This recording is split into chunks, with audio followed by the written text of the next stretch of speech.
Sainteté, sainteté, je désire sainteté dans ma vie. Alors, je suis toujours donc dans les termes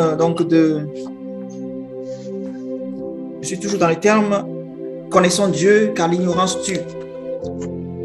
Connaissons Dieu car l'ignorance tue. C'est vraiment très important que nous connaissions Dieu. On va lire dans le livre de 1 Chronique, chapitre 13. Nous allons découvrir une histoire, n'est-ce pas? Celle de Uza qui a été frappé par Dieu pour simplement avoir touché, n'est-ce pas, l'arche de l'Éternel. Alors, on va lire, en tout cas, je vais lire pour qu'on puisse aller vite. Vu que je suis en train de l'enregistrer aussi. Et donc, 1 Chronique, chapitre 13, il est écrit: David tint conseil avec les chefs de milliers et de centaines, avec tous les princes. Et David dit à toute l'assemblée d'Israël: si vous le trouvez bon, et si cela vient de l'Éternel, notre Dieu, envoyons de tous côtés vers nos frères qui restent dans toutes les contrées d'Israël, et aussi vers les sacrificateurs et les Lévites dans les villes où sont leurs banlieues, afin qu'ils se réunissent à nous, et ramenons auprès de nous l'arche de notre Dieu, car nous ne nous en sommes pas occupés du temps de Saül. Toute l'assemblée décida de faire ainsi, car la chose parut convenable à tout le peuple. David assembla tout Israël depuis le Shishor d'Égypte jusqu'à l'entrée de Hamath pour faire venir de Kirjath-Jéarim l'arche de Dieu. Et David, avec tout Israël, monta à Baala, à Kirjath-Jéarim, qui est à Juda, pour faire monter de là l'arche de Dieu, devant laquelle est invoqué le nom de l'Éternel qui réside entre les chérubins. Ils mirent sur un char neuf l'arche de Dieu qu'ils emportèrent de la maison d'Abinadab. Uza et Ashjo conduisaient le char.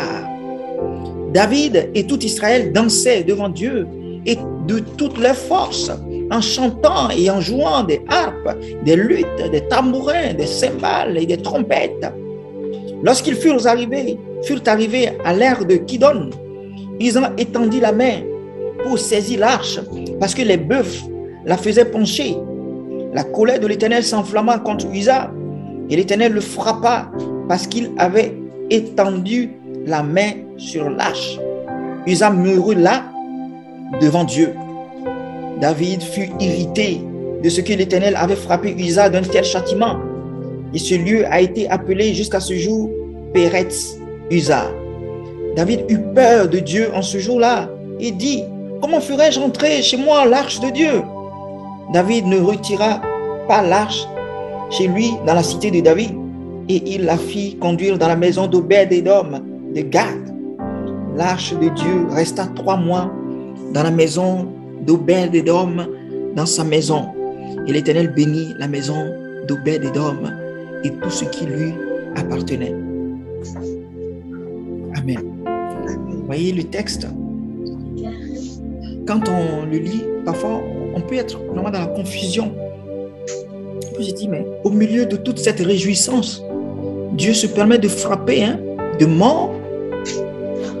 Au milieu de ces temps de danse, l'objectif était de ramener l'arche de l'Éternel dans une maison dans laquelle l'Éternel va pouvoir habiter. Et dans toute cette réjouissance, Uza fut frappé parce qu'il a été désigné de conduire le char qui transportait l'arche de l'Éternel. Et il a été frappé. Il a été frappé. Et David, il a été très irrité contre Dieu aussi. De ce que vraiment Dieu a donné un si grand châtiment, la mort, pour avoir juste voulu arrêter, n'est-ce pas, pour ne pas que ça tombe, pour ne pas que l'arche tombe. C'était de bonne volonté. Il était vraiment de bonne disposition de cœur. Dans le commun de mortel pour les humains, on dirait, mais non, Dieu connaît son cœur. En tout cas, son cœur est bien. Il n'y a aucun problème.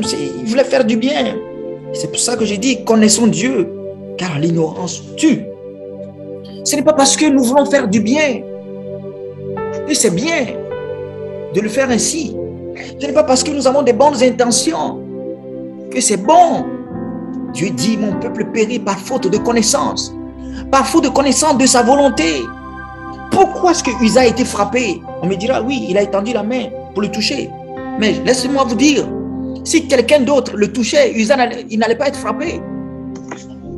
Si quelqu'un d'autre était celui qui avait étendu sa main pour attraper l'arche, il ne serait pas frappé. Pourquoi? On le comprendra tout de suite. Lisons dans 1 Chronique chapitre 15, la suite de ce texte. 1 Chronique chapitre 15. Écoutez maintenant ce qui se passe. Il dit, David se bâtit des maisons dans la cité de David.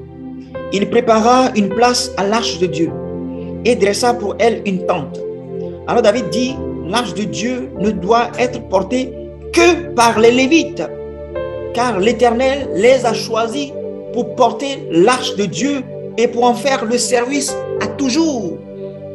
D'où lui sort maintenant cette pensée. L'Ecclésiaste nous dit, au jour du malheur, réfléchis. Quand l'Éternel a frappé Uza, David était attristé. Il dit non, loin de l'Éternel cette manière de faire. Il est parti, il a fait des recherches, il a commencé à sonder les Écritures maintenant. Il a commencé à faire des recherches. Je vais nous lire bientôt la manière dont l'arche a été fabriquée. Vous verrez même que l'arche n'a pas été fabriquée pour être portée sur des chars. L'arche a été fabriquée pour être transportée par des humains. Et là, ils l'ont mis sur les chars. Dieu regarde tranquillement et dit, ok, vous voulez faire comme bon vous semble, allez-y. Il n'y a pas de souci. Vous dansez, vous jouez, des harpes, des luttes. Oh, c'est bien. Des cymbales, c'est bien. Dans vos réjouissances, c'est bien. Quand ça va vouloir tomber, je verrai comment vous allez faire. Alors, il étend sa main. Lui qui n'est même pas lévite, il veut toucher. Pam! La colère de Dieu s'enflamma contre lui, parce que Dieu était déjà fâché par leur manière de faire. Ils n'ont pas cherché à connaître la vérité. Ils n'ont pas cherché à sonder les Écritures pour voir ce qui était écrit à propos. Mais voilà David, il après 3 mois, de recherche, parce que là, quand il a vu Uza mourir, il dit, non, faut pas que cet appareil rentre dans ma maison. Laissons-le chez Obed-Edom. Peut-être que, je ne sais pas, peut-être Obed-Edom est lévite. On verra bien dans la suite de la lecture, mais laissons-le chez lui. Je vais aller réfléchir parce que dans 2 Samuel, quand on le lit, 2 Samuel 6, verset 1 à 11, il dit, comment l'âge de l'Éternel entrerait chez moi? Non, il a peur même pour ses enfants. Ils vont tous mourir. Vous voyez? Donc, il a fait des recherches pour savoir exactement qu'est-ce qui n'a pas fonctionné. Au jour du malheur, réfléchis. Et David a réfléchi. Et il a compris une chose. Il dit, l'arche de Dieu ne doit être portée que par les Lévites, car l'Éternel les a choisis pour porter l'arche de Dieu et pour en faire les services à toujours. Lisons la suite. Verset 3. Et David assembla tout Israël à Jérusalem pour faire monter l'arche de l'Éternel à la place qu'il lui avait préparée. David assembla les fils d'Aaron et les Lévites, les fils de Kehat, notez bien, les fils de Kehat, Uriel, le chef et ses frères, 120, les fils de Merari, Asaja, le chef et ses frères, 220, des fils de Gershom, Joël et le chef de ses frères, 130, des fils d'Élitsaphan, Shemaïja, le chef et ses frères, 200, des fils d'Hébron, Eliel, le chef et ses frères, 80, des fils d'Uziel, Aminadab, le chef et ses frères, 112. David appela les sacrificateurs Tsadok et Abiatar et les Lévites, Uriel, Asaja, Joël, Shemaïja, Eliel et Aminadab. Il leur dit, vous êtes les chefs de la famille des Lévites. sanctifiez-vous, vous et vos frères, et faites monter à la place que je lui ai préparée l'arche de l'Éternel, du Dieu d'Israël. Parce que vous n'y étiez pas la première fois. L'Éternel, notre Dieu, nous a frappés, car nous ne l'avons pas cherché selon la loi. Alléluia. Vous voyez ce que David dit? David dit, parce que vous n'y étiez pas la première fois, l'Éternel, notre Dieu, nous a frappés, car nous ne l'avons pas cherché selon la loi. Ah, il a eu la révélation maintenant. En réalité, il ne faut pas se lever et se dire qu'on veut faire les choses comme bon nous semble. Il vient d'avoir la révélation. Ah, il fallait partir avec les enfants d'Aaron, les sacrifiés et les fils de Lévi. Il fallait partir avec les Lévites. Et puis c'est eux qui doivent le transporter.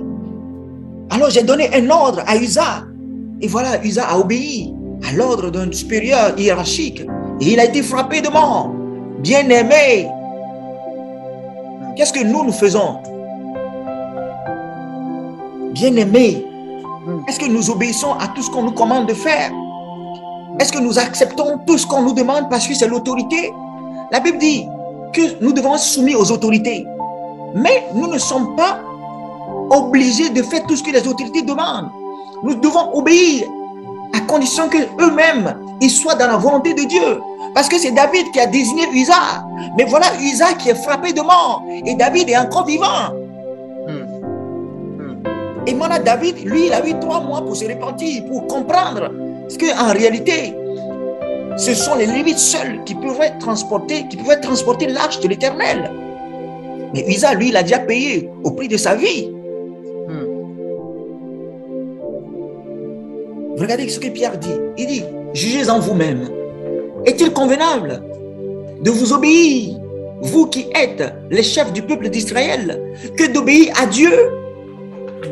Donc Uza aussi a été ignorant. Il ne savait pas que peut-être que lui ne devrait pas le porter. Sinon, il aurait dit à David, le chef, vous dit non, roi, vis éternellement. Mais il est écrit dans la loi de l'Éternel que ce sont les Lévites seulement qui peuvent porter l'arche, et que l'arche ne doit pas être déposée sur un char, mais doit être portée sur les bras. Lui aussi, il a été ignorant. Mais la Bible nous dit que mon peuple périt par faute de connaissance. Ce n'est pas parce qu'on est ignorant qu'on est exempt du jugement. Ce n'est pas parce qu'on ignore la loi que le juge va nous déclarer innocents. Non. Moi, ça m'est arrivé quand je suis arrivé ici au Canada. Je parquais toujours ma voiture dans la rue en face de mon immeuble. Et on me collait tout le temps des tickets. Mais dis donc, je ne comprenais pas. Jusqu'à ce qu'un jour, on me dise, non, il faut lire en haut sur les pancartes.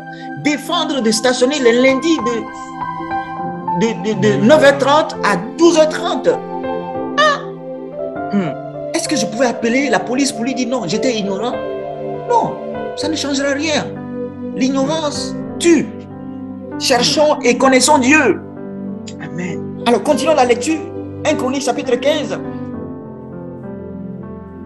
Verset 13, David dit, parce que vous n'y étiez pas la première fois, l'Éternel notre Dieu nous a frappés, car nous ne l'avons pas cherché selon la loi. Et le verset 14, il est écrit, les sacrificateurs et les Lévites se sanctifièrent pour faire monter l'arche de l'Éternel, du Dieu d'Israël.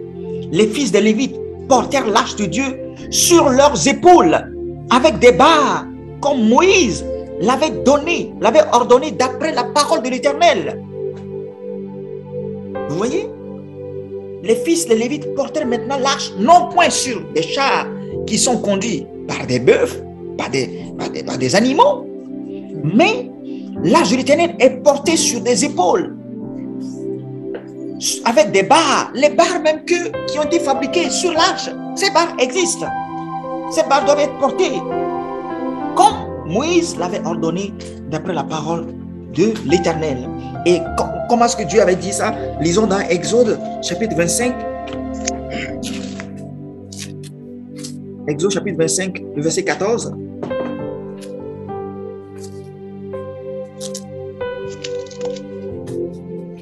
Il est écrit, bon, je lis le verset 13 et le verset 14. Il dit, tu feras des barres, des bois d'acacia, et tu les couvriras d'or.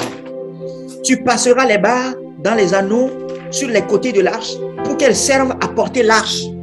Donc quand Dieu fabriquait, Dieu a donné l'ordre qu'on fabrique l'arche, Dieu avait déjà prévu comment est-ce que l'arche devrait être transportée.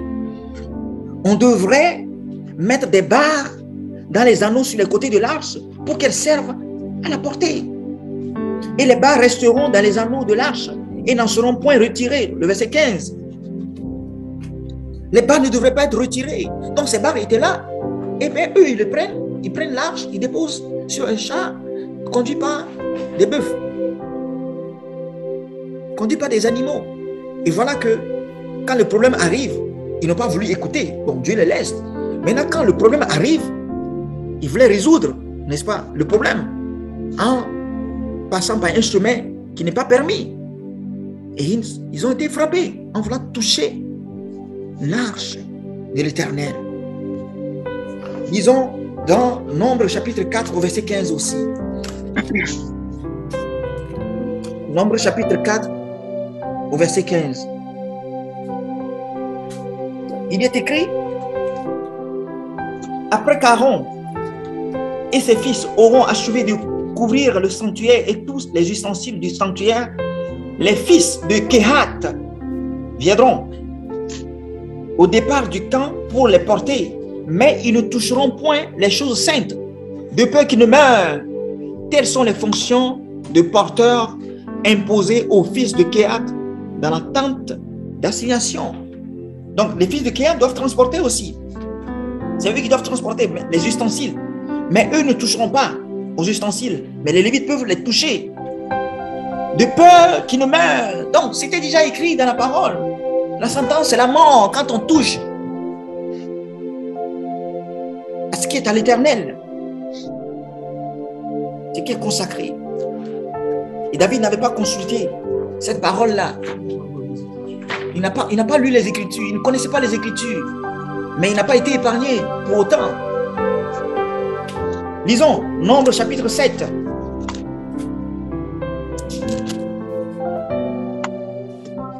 Le verset 9, mais on va lire à partir du verset 4. On va lire à partir du verset 4, mais c'est le verset 9 qui nous importe. Il est écrit: l'Éternel parla à Moïse et dit: prends de ces choses, afin de les employer pour le service de la tente d'assignation. Tu les donneras aux Lévites, à chacun selon ses fonctions. Moïse prit les chars et les bœufs, et il les remit aux Lévites. Il donna 2 chars et 4 bœufs aux fils de Gershon, selon leurs fonctions. Il donna 4 chars et 8 bœufs aux fils de Merari, selon leurs fonctions, sous la conduite d'Itamar, fils du sacrificateur Aaron. Mais il n'en donna point aux fils de Kehat, parce que selon leurs fonctions, ils devaient porter les choses saintes sur les épaules. Sur les épaules. Et non sur des chars. Alors David a dû sonder les Écritures maintenant. Il a compris, il fallait convoquer les fils de Kehat. Il fallait convoquer les fils de Lévi. Il fallait convoquer les sacrificateurs. Et ce sont eux qui doivent les transporter. Et les fils de Kehat, c'est eux qui doivent faire cette fonction de portier. Ils doivent transporter aussi les choses saintes. Oh, dommage pour Uza. Si on savait, on n'allait pas désigner Uza. Vous voyez, parce qu'il nous arrive parfois de fonctionner selon notre propre conviction, de ce que nous-mêmes nous pensons. Mais est-ce que nous étions là quand Dieu créait le ciel et la terre? Étions-nous présents? Où étions-nous quand Dieu façonnait l'humain et la terre qu'il habite? Est-ce que nous connaissons de nous-mêmes les lois célestes et terrestres? Avons-nous connaissance de la pensée du Créateur quand il disposait les cieux et la terre? Savons-nous ce qu'il avait en tête? Quand il a façonné l'humain, il lui a donné 2 yeux. Savons-nous pourquoi? Savons-nous ce qu'il avait dans sa pensée quand il fit des cheveux sur la tête? Savons-nous la raison pour laquelle il n'a pas donné des barbes aux femmes, mais il en donne aux hommes? Savons-nous pourquoi il a mis des poils dans les aisselles? Savons-nous quelle est les règles de sa pensée. Comment est-ce qu'il a fait les choses? Mais quand nous mettons à user les choses sans chercher à les comprendre, nous nous exposons. Cherchons et connaissons Dieu. Bon, j'ai parlé donc de l'humain, mais les choses que nous faisons dans la vie, faisons attention. Quand tu commences à prendre des tournevis et tu veux dépiécer ton ordinateur sans consulter le manuel, sans avoir jamais été dans une école de maintenance et sans avoir regardé le plan ou bien la notice, et tu commences à faire les choses, tu vas tout bousiller. Même quand tu achètes même les choses à Ikea, même malgré que tu sois aussi intelligent, tu regardes quand même la pièce, la notice, pour savoir comment est-ce qu'on peut les assembler, parce que le constructeur avait une pensée. Le constructeur savait comment il avait agencé les choses. Et tu dois juste répliquer, tu dois chercher sa face, tu dois chercher comment il pense par rapport à celui-ci, comment il pense par rapport à cette chose. Alléluia. Amen. Donc nous devons chercher et connaître l'Éternel. Car il dit dans Osée 6, si je ne me trompe pas, au verset 7, il dit, cherchons et connaissons l'Éternel, car la connaissance de Dieu vaut mieux que les sacrifices. Je ne sais pas, Osée, on va le lire. Osée chapitre, si j'ai bonne mémoire, Osée chapitre 6.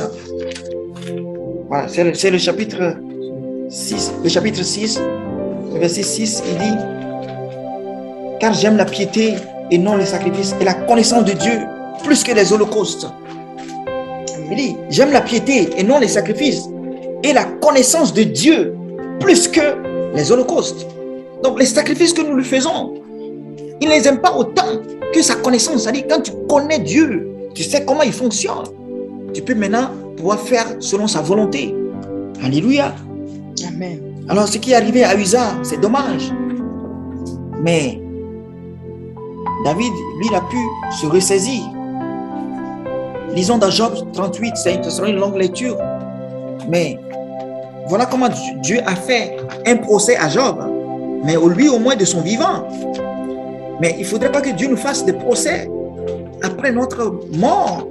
Qu'il nous fasse des procès de notre vivant et on saura se repositionner. Dieu a fait un procès à Job.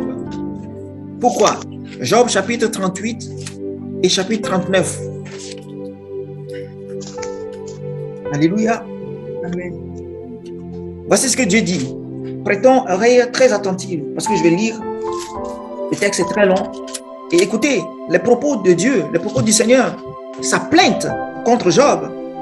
Il dit, l'Éternel répondit à Job du milieu de la tempête et dit, qui est celui qui obscurcit mes desseins par des discours sans intelligence? Saint terrain, comme un vaillant homme, je t'interrogerai et tu m'instruiras. Où étais-tu quand je fondais la terre? Dis-le, si tu as de l'intelligence. Qui en a fixé les dimensions? Le sais-tu? Ou qui a étendu sur elle le cordeau? Sur quoi ces barres sont-elles appuyées? Ou qui en a posé la pierre angulaire? Alors que les étoiles du matin éclairaient un chant d'allégresse et que tous les fils de Dieu poussaient des cris de joie? Qui a fermé la mer avec des portes quand elle s'élançait du sein maternel? Quand je fis de la nuée son vêtement et de l'obscurité ses longes, quand je lui imposai ma loi et que je lui mis des barrières et des portes, quand je dis tu viendras jusqu'ici, tu n'iras pas au-delà, ici s'arrêtera l'orgueil de tes flots. Depuis que tu existes, as-tu commandé au matin? As-tu montré sa place à l'aurore pour qu'elle saisisse les extrémités de la terre et que les méchants en soient secoués, pour que la terre se transforme comme l'argile qui reçoit une empreinte et qu'elle soit pareille comme d'un vêtement, pour que les méchants soient privés de leur lumière et que le bras qui se lève soit brisé? As-tu pénétré jusqu'aux sources de la mer, Job? T'es-tu promené dans les profondeurs de l'abîme? Les portes de la mort t'ont-elles été ouvertes? As-tu vu les portes de l'ombre de la mort? As-tu embrasé du regard l'étendue de la terre? Parle si tu sais toutes ces choses. Où est le chemin qui conduit au séjour de la lumière? Et les ténèbres, où ont-elles leur demeure? Job, peux-tu les saisir à leur limite et connaître les sentiers de leur habitation? Tu le sais, car alors tu étais né, et le nombre de tes jours est grand. Es-tu parvenu jusqu'aux amas de neige? As-tu vu les dépôts de grêle que je tiens en réserve pour les temps de détresse, pour les jours de guerre et de bataille? Par quel chemin la lumière se divise-t-elle? Et le vent d'Orient se répand-il sur la terre? Qui a ouvert un passage à la pluie et tracé la route de l'éclair et du tonnerre? Pour que la pluie tombe sur une terre sans habitants, sur un désert où il n'y a point d'homme, pour qu'elle abreuve les lieux solidaires et arides, et qu'elle fasse germer et sortir l'herbe. La pluie a-t-elle un père? Qui fait naître les gouttes de la rosée? Du sein de qui sort la glace et qui enfante le friment du ciel, pour que les eaux se cachent comme une pierre et que la surface de l'abîme soit enchaînée? Noues-tu des liens, les Pléiades, ou détaches-tu les cordages de l'Orient? Fais-tu disparaître en leur temps les signes du zodiaque? Et connais-tu la grande ours et ses petits? Connais-tu les lois du ciel? Règles-tu son pouvoir sur la terre? Élèves-tu la voix jusqu'aux nuées pour appeler à toi des torrents d'eau? Lances-tu les éclairs? Partent-ils? Te disent-ils, nous voici? Qui a mis la sagesse dans le cœur?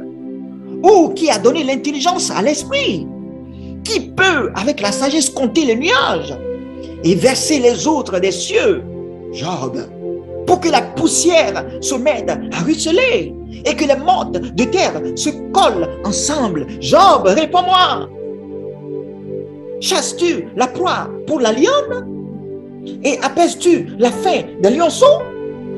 Quand ils sont couchés dans leur tanière, quand ils sont en embuscade dans leur repère?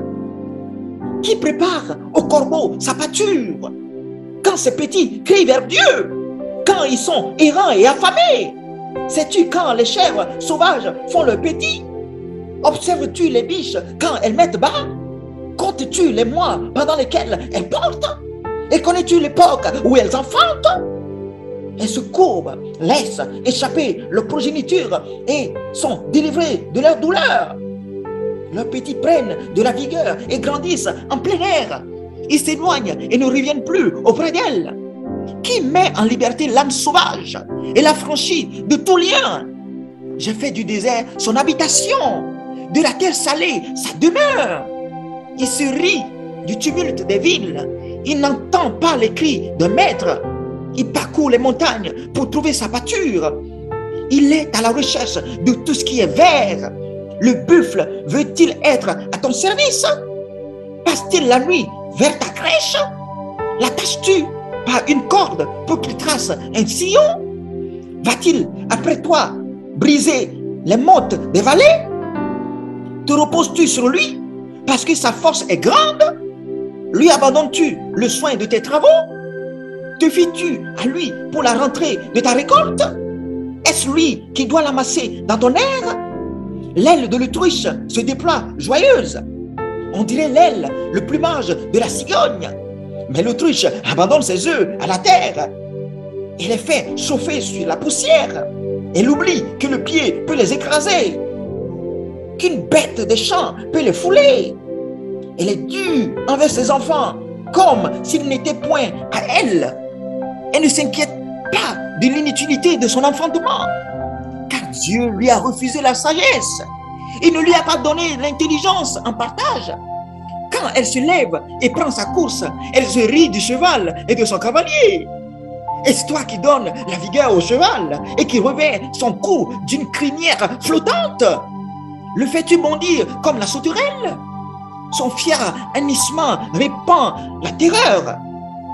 Il creuse le sol et se réjouit de sa force. Il se lance au-devant des armes. Il se rit de la crainte. Il n'a pas peur. Il ne recule pas en face de l'épée. Sur lui retentit le carquois, brille la lance et le javelot. bouillonnant d'ardeur, il dévore la terre. Il ne peut se contenir au bruit de la trompette. Quand la trompette sonne, il dit « En avant !» Et de loin, il flaire la bataille, la voix tonnante des chefs et les cris de guerre. Est-ce pas ton intelligence que l'épervier prend son vol, Job? Est-ce pas ton intelligence qu'il étend ses ailes vers le midi? Est-ce pas ton ordre que l'aigle s'élève et qu'il place son nid sur les hauteurs? C'est dans les rochers qu'il habite, qu'il a sa demeure, sur la cime des rochers, sur le sommet des monts. De là, il épie sa proie. Il plonge au loin les regards. Ses petits boivent le sang. Et là où sont les cadavres, l'aigle se trouve. L'Éternel, s'adressant à Job, dit: celui qui dispute contre le Tout-Puissant est-il convaincu? Celui qui conteste avec Dieu a-t-il une réplique à faire? Job répondit à l'Éternel et dit: oh, voici, je suis trop peu de choses. Que te répliquerai-je? Je mets la main sur ma bouche. J'ai parlé une fois, je ne parlerai plus, je ne répondrai plus. 2 fois, je n'ajouterai rien. Alléluia. Alléluia. Amen. Dieu a fait un procès à Job. Dieu lui a donné de la sagesse. Dieu lui a parlé de beaucoup de choses que lui, il régit. C'est lui qui règle. Même les flots de la mer sont gérés par lui. C'est lui qui met, n'est-ce pas, dans le cheval l'ardeur pour aller à la course. Quand les animaux prennent la fuite, c'est lui qui met dans le cheval l'envie d'aller au combat. Amen. C'est lui qui met vraiment la rage dans le lion pour qu'il puisse poursuivre sa proie jusqu'à l'attraper. C'est Dieu qui fait toutes ces choses. C'est lui qui a voulu ne pas donner de l'intelligence à l'Autriche. Oui, il le fait selon son bon plaisir. Il nous dit dans Isaïe: moi l'Éternel, je crée l'adversité. De moi viennent toutes ces choses. Qui me contestera? Contestera-t-on avec son Créateur? Mais non. Même si nous ne contestons pas avec Dieu ouvertement, nous le faisons involontairement. Parce que parfois, nous nous lançons pour faire les choses comme si elles nous appartenaient. Quand tu prends les meubles que tu as commandés à Ikea sans toucher à la fiche de notice et tu commences à les assembler comme bon te semble, c'est parce que tu te prends pour quelque chose. C'est parce que indirectement, tu te dis être capable, sans regarder la fiche de notice, que Dieu donne de l'intelligence à quelqu'un, que Dieu donne de la sagesse à quelqu'un pour pouvoir obéir, pour pouvoir être sage et intelligent, à marcher selon sa parole. Connaissons Dieu, car l'ignorance tue. Connaissons Dieu, car l'ignorance tue. Que Dieu nous bénisse abondamment. Amen. Au nom de Jésus. Amen. Amen, amen. Amen. Oh, merci Seigneur Jésus. Merci Père pour ta parole, Seigneur, qui est esprit et vie, Seigneur. Celle qui transforme, celle qui produit, Seigneur. La repentance en nous, Seigneur. Merci, Papa. Seigneur, notre prière, c'est que merci, Père. Nous ne soyons pas comme Usa, Seigneur. Il ne faut pas que ça nous arrive avant de prendre conscience. Il ne faut pas que cela nous arrive avant de prendre conscience qu'il faut chercher ta face. David a eu la grâce de pouvoir, Seigneur, réexaminer quelle était la cause d'un tel châtiment. Il a compris, Seigneur. Accorde-nous aussi la grâce de pouvoir sonder les Écritures, de pouvoir sonder les choses qui peuvent paraître aussi banales, négligeables, mais qui sont à tes yeux importantes, que nous puissions aussi les discerner, Seigneur Jésus, afin de ne pas tomber dans l'erreur, et de dire: oh, si je savais, Seigneur, que cette phrase soit loin de nous, et que nous puissions faire les bons choix maintenant, et que nous puissions nous repositionner maintenant, parce que nous aurions connu tes voies. Au nom de Jésus. Amen.